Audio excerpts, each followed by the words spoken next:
QuickBooks Enterprise 2021. Class Tracking Responsibility Accounting. Allocate indirect expenses to departments with the help and use of Excel. Let's get into it with Intuit's QuickBooks Enterprise 2021. Here we are in our class tracking responsibility accounting practice file. We currently have our open windows open. You can open the open windows by going to the view dropdown, selecting the open windows list. We now want to think about those indirect type of expenses, which are a little bit more difficult or take another step in order to apply them out to the proper category, to the proper department. Last time we entered a bill and we were able to assign the bill directly to the department it needs to go to. But what if we're buying something that needs to be allocated in some way to the departments? How are we going to deal with that allocation process? Let's first think about it in Excel. So if I go back on over to Excel here, we saw these two expenses up top, the salaries and supplies, which we used the names, vendors, and the employees to apply directly to the proper location. So we just applied them directly out. Now we're thinking about indirect expenses such as rent and utilities in our case. Oh, in other words, we're imagining a situation where all four of these departments are in the same building. We pay rent and utilities for everything at one time. We don't pay separate bills for each department. Therefore, how do we allocate something like this to the departments? Typically, we're going to use some kind of, quote, activity base, end quotes, it's going to be the term that we'll be using in order to do the allocation, and we'll use some type of ratio analysis to do that. Now, what activity base should you be using? Sometimes people will use different activity bases for different things. Other times you might just use the same activity base all the time. So in other words, if these were profit centers, then you could use basically revenue. The fact that we have a non-profit center in here means we probably have to use something else. And if you get down into more detail, then sometimes the activity bases will change depending on the type of expense you have, because you might have a different activity base that would be best for that particular expense. In other words, the lesser activity bases you have to use to allocate things out, the easier things are, but the less accurate they probably are, because different expenses probably should be allocated and would be more reliably allocated if they use different activity bases.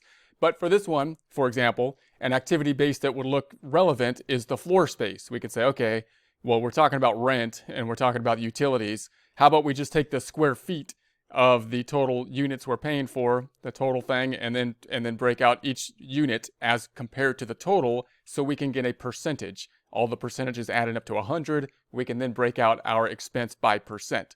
So for example, here we've got department 1, we're going to say it has 200 square feet, 200 square feet, and then the sales department's 6 and 1,000.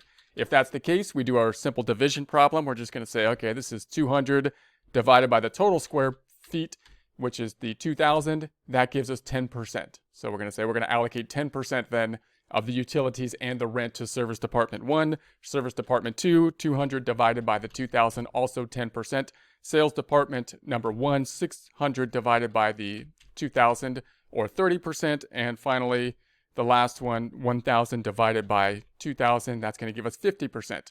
These percentages should add up to 100. They need to, otherwise things won't work right. So if we sum this up using the trusty sum function, we get then to 100%. So that'll be our allocation. So then I can go back up here and say, okay, well, if the rent is 10,000, I'm going to break it out 10, 10, 30, 50 to get to 100% breakout.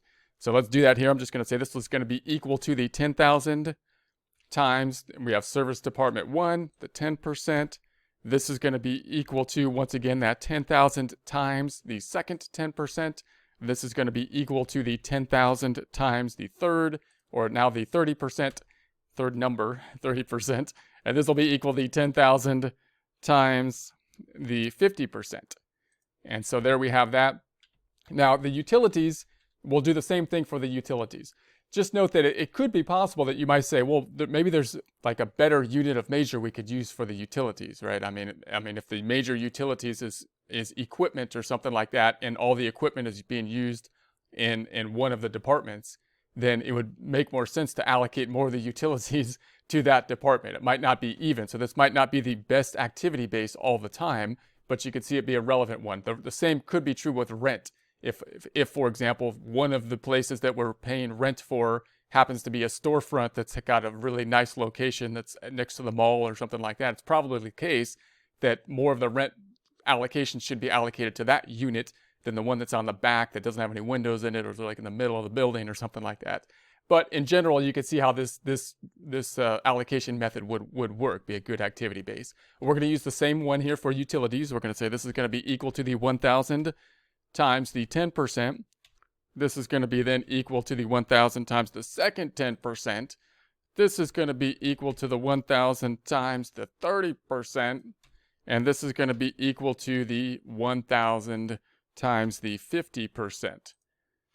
And so we're going to have, if I then sum these up, we'll get to our total. So our total for all expenses, indirect and the direct, if I sum these up, is the 2002. And if I add them up across using the autofill, we get this. If I add them up this way, we get the 32.5, which equals the 32.5 that's added up that way as well. So everything looks like it's lining up as it should.